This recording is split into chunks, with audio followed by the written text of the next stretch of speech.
I'm sure you do a lot of independent work also. Now we'll go to the rapping part.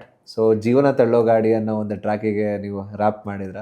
So we would like to know the story behind that. ಈ ಥರನೇ ನೀಟಾಗಿ ಒಂದು story ಮೂಲಕ explain ಮಾಡಿ. So ಜೀವನ ತಳ್ಳೋ ಗಾಡಿ ಬಂದು ಅದು ನನ್ನ ಲೈಫಲ್ಲಿ ನನಗೊಂದು ಮೆಡಲ್ ಥರ, ಅದು ನಾನು ಮಾಡಿ ಇಟ್ಕೊಂಡಿರೋದು ನನಗೋಸ್ಕರ ಅನ್ನೋ ಥರನೇ ಒಂದು ಆಯಿತು. ಅದಕ್ಕೆ MC ಬಿಜು ಹೆಲ್ಪ್ ಮಾಡಿದ್ದು. ಹೇಗೆ ಸ್ಟಾರ್ಟ್ ಆಯಿತು ಅನ್ನೋದು ಅಂತಂದರೆ, ಅದೊಂದು ಪ್ಯಾಷನ್ನು ಎರಾನಲ್ಲಿ ನಾವು ಸ್ಟಾರ್ಟ್ ಮಾಡ್ಕೊಂಡಿದ್ದು. ಯಾವಾಗ ನಾನು ಅದು ಫಸ್ಟ್ ನನ್ನ ರ್ಯಾಪ್ ಬರೆದ್ಬಿಟ್ಟು ನಾನು ಪರ್ಫಾರ್ಮ್ ಮಾಡಿದ್ನಲ್ಲ, ಬಿಜು ಅದನ್ನು ನೋಡಾದ್ಮೇಲೆ I will do something for you ಅಂತ ಹೇಳಿ ಆವಾಗ ಬಂದಿದ್ದೆ ಜೀವನ ತಳ್ಳಗಾಡಿ. ಸೊ ಅವಾಗ ಏನು ಮಾಡಿದ್ರು, ಕಂಪೋಸ್ ಎಲ್ಲ ಮಾಡಿದರು, ಬರ್ಕೋ ಇದಕ್ಕೆ ಅಂತೆಲ್ಲ ಹೇಳಿದ್ರು. ಸರಿ ಆಯಿತು ಅಂತ ಹೇಳಿ ತೊಗೊಂಡೆ. But I took 1 month to write. ಯಾಕಂದರೆ ಅದು ಇನಿಷಿಯಲ್ ಸ್ಟೇಜ್ ಏನು ಗೊತ್ತಾಗ್ತಾ ಇರಲಿಲ್ಲ, ಏನೋ ಒಂದು ಮಾಡಬೇಕು ಅನ್ನೋದು. 8 ವರ್ಷ ಆಯ್ತಾ ಇದು? 8 ವರ್ಷ ಮೇಲೆ ಆಗಿದೆಲ್ಲ. ತುಂಬ ಹಿಂದೆ ಇದು.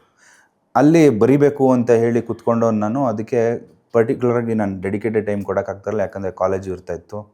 ಸೊ ಇದೆಲ್ಲ ಪೈಲಪ್ ಆಗೋದು ಓದೋದಕ್ಕೂ ಕಾಲೇಜ್ ಡೇಸ್ ಇದು. ಅಂದರೆ ಕಾಲೇಜ್ ಇನ್ನೇನು ಮುಗಿಸ್ಕೋತಾ ಇದೆ ಆ ಡೇಸ್. ಅದು ಬರೆಯೋದು ಎಲ್ಲ ಇಟ್ಕೊಂಡು ಕಂಟಿನ್ಯೂ ಮಾಡ್ಕೊಂಡು ಹೋಗ್ತಾ ಇರೋ ಟೈಮಲ್ಲಿ ಈ ಪರ್ಟಿಕ್ಯುಲರ್ ಟ್ರ್ಯಾಕ್ ಬಂದು 1 ತಿಂಗಳು ನನಗೆ ಹಿಡಿತು. ಸ್ಕ್ರ್ಯಾಚ್ ಮಾಡ್ಕೊಳ್ಳೋದು, ಬರೆಯೋದು. ಇದು ಬೇಡ, ಏನನ್ಸುತ್ತೆ, ಆಡಿಯನ್ಸ್ಗೆ ಇಷ್ಟ ಆಗಲ್ಲ ಅನಿಸುತ್ತೆ, ಇದು ಏನೋ ಒಂದು ಓಕೆ ಈ ಲೈನು ಅಂದರೆ ಒಂದು ಲೈನ್ ಹಾಕ್ಕೊಂಡೆ ಅಂತಂದರೆ ನಾನು ಓವರಾಲ್ 360 ಯೋಚನೆ ಮಾಡ್ತೀನಿ. ಅಂದರೆ ಹರ್ಟ್ ಆಗಿರಬಾರ್ದು, ಖುಷಿಯಾಗಿರಬೇಕು, ನಮ್ಮ ಲೈಫಲ್ಲಿ ಹಿಂಗೆ ಅಲ್ವಾ ಅಂತ ಅನಿಸ್ಬೇಕು. ಸೊ ಅದೊಂದು ಆಸ್ಪೆಕ್ಟ್ ನೋಡಿಬಿಟ್ಟು ಒಂದೊಂದು ಲೈನು ಬರೆಯೋದಕ್ಕೂ ನಾನು ಟೈಮ್ ತೊಗೊಳಕ್ಕೆ ಸ್ಟಾರ್ಟ್ ಮಾಡಿದೆ. ಸೊ 1 ತಿಂಗಳಾದಮೇಲೆ ಐ ಫಿನಿಶ್ಡ್ ಆಫ್. ಆದಮೇಲೆ ರೆಕಾರ್ಡಿಂಗ್ಗೆ ತೊಗೊಂಡ್ವಿ.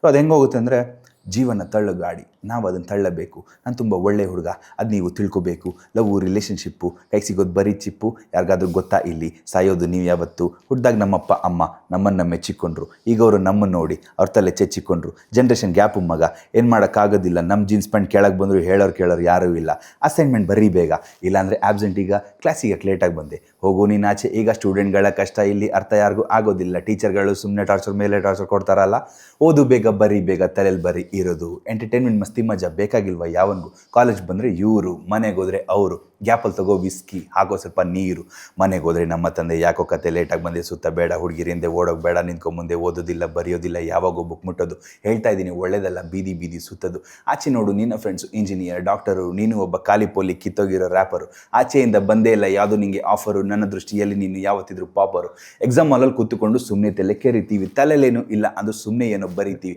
ದೇವ್ರೆ ನೀನೆ ಪಾಸ್ ಮಾಡು ಅಂತ ಪೇಪರ್ ಕೊಟ್ಬಿಡ್ತೀವಿ, ಆಮೇಲೆ 3-4 ಬ್ಯಾಗ್ಸು ಇಟ್ಕೊಂಡು ನಾವು ಸಾಯ್ತಿರ್ತೀವಿ. ಸೊ ಇದು ಒಂದು ಕಂಪ್ಲೀಟ್ ಆಗಿ ಒಂದಿಷ್ಟು ಸ್ಟೂಡೆಂಟ್ ಲೈಫ್ ಅಲ್ಲೇ ಎಕ್ಸ್ಪ್ಲೇನ್ ಅಲ್ಲಿಗೆ ಅದೊಂದು, ಯಾಕಂದ್ರೆ ಅದೇ ಏರಾನಲ್ಲಿ ಇದ್ನಲ್ಲ ನಾನು. ಸೊ ನಂದು ಬ್ಯಾಕ್ಲಾಗ್ಸ್ ಇತ್ತು.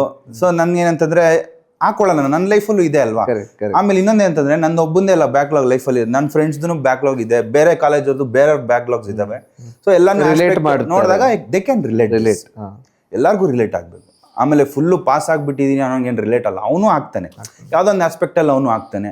ಅವ್ನಿಗೆ ಓದು ಅಂತಂದ್ರೂ ಅವ್ನು ಓದಿರಲ್ಲ ಅವ್ನ ಪಾಯಿಂಟಲ್ಲಿ, ಅಥವಾ ಓದೋಕ್ಕೆ ಅಂತಲೇ ತುಂಬ ಓದ್ಬಿಟ್ಟು ಅವ್ನಿಗೆ ಏನು ಮಾಡ್ಬೇಕಂತ ಗೊತ್ತಾಗಿರಲ್ಲ, ಬ್ಲ್ಯಾಂಕ್ ಆಗಿರ್ತಾರೆ ಹುಡುಗರು ಒಂದಿಷ್ಟು. ಅಂದರೆ ಎಂಟರ್ಟೈನ್ಮೆಂಟ್ ಮಸ್ತಿ ಮಜಾ ಕಡೆ ಅವ್ರ ಫೋಕಸ್ಸೇ ಇರಲ್ಲ. ಸೊ ಇದ್ರಲ್ಲಿ ಇದನ್ನು ಹಾಕೊಂಡಿರೋದು ಎಂಟರ್ಟೈನ್ಮೆಂಟ್ ಮಸ್ತಿ ಮಜಾ ಬೇಕಾಗಿಲ್ವಾ ಅಂತ. ಈಗ ಸುಮ್ಮನೆ ಫ್ರೆಂಡ್ ಬೆಂಚ್ ಅವ್ನು ಅನ್ಕೊಳ್ಳಿ, ನಾನು ಹಿಂದೆಯಿಂದ ನನ್ನ ಫ್ರೆಂಡ್ ಬೆಂಚ್ ಅವ್ನಿಗೆ ಹೇಳಿದೆ ನಿಂಗೆ ಬೇಡವಾ ಇವೆಲ್ಲ ಅನ್ನೋ ಥರ. ಸೊ ಈ ಆಸ್ಪೆಕ್ಟ್ ಎಲ್ಲ ಆ್ಯಡ್ ಮಾಡಿಕೊಂಡು I did this. Very very beautifully done.